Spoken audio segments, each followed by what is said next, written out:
All right, open-ended credit. What was that other one called? What is it? Let me go back. Where was it? There it is.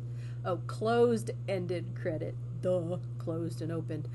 Okay, so for open-ended credit, you may be making monthly payments on your loan, but you may also be increasing the loan by making further purchases. This is what credit cards do. Or if you have a home equity line of credit, like let's say you've been owning a home for 10 years and you've been paying off your mortgage and you've already paid like $50,000 worth of monthly payments to them. So you can go and say, hey, I want to open a second mortgage, basically is what it is. I can't remember what I just said. And it's an open line of credit, which means you can come in and borrow $2,000 or $12,000 or all $50,000, whatever you may need. But you can open it up and say, okay.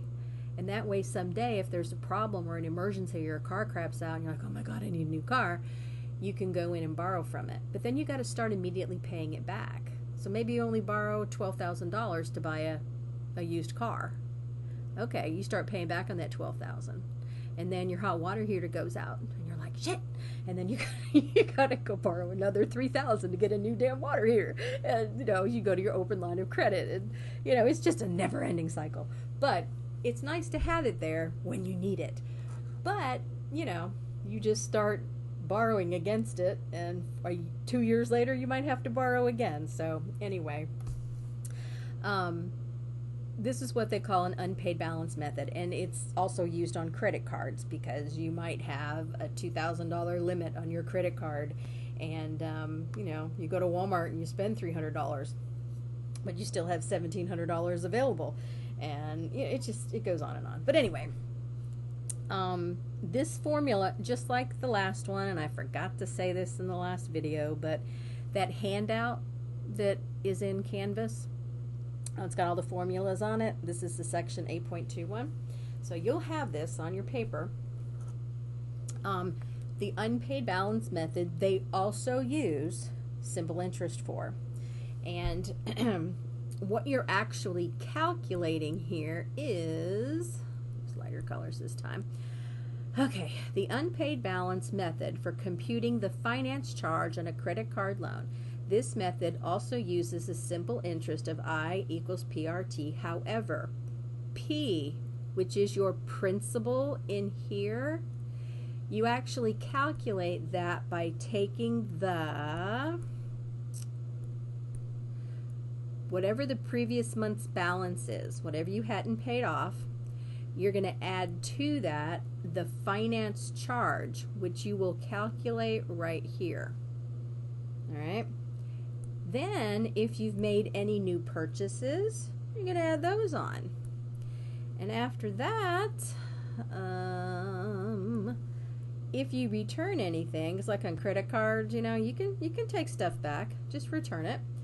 And then, if you send in a payment, I'll do this one in gray. Payments, any payments you come in. You have to do all of those things to figure out what your new principal is. Now, you're going to use the simple interest formula to calculate the finance charge, okay? That's going to be here. But you're going to use it a second time because this P, and I didn't do a good job with this. Let's see. Okay. This I equals PRT that you're going to calculate for the finance charge, for this one, you will be using the previous month's balance. You haven't paid that off yet. Maybe you sent them in some money, but you didn't pay everything. So this month's finance charge is going to be based on that principal. And then when you've recalculated this new P, and you're going to use the I equals PRT a second time, then you will use the principal that you calculated after doing all this stuff. Okay?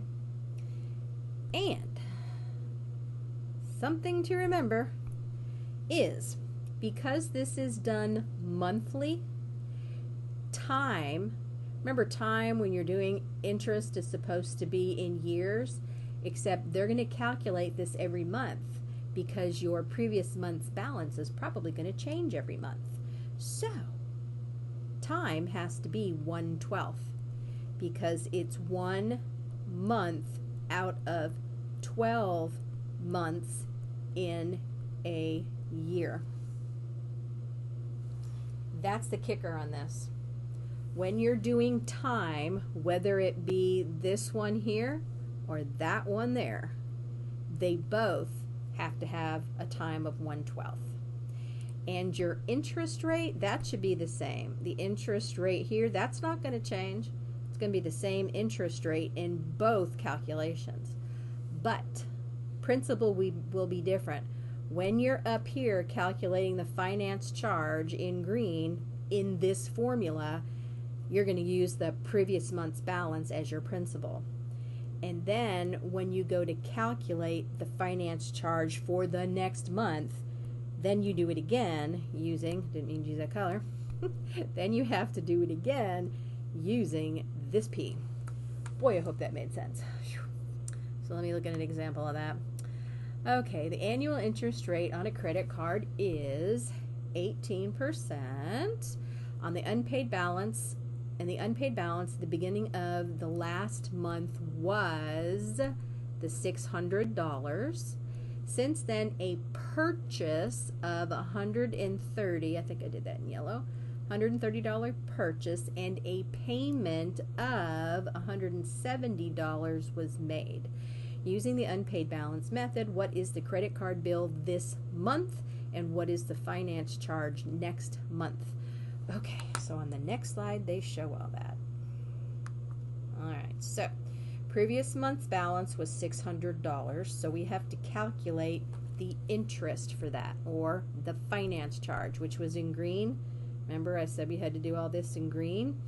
And here's the blue number. Your previous month's balance was $600.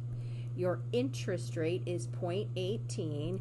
And then here you have to remember time is 1/12 of a year.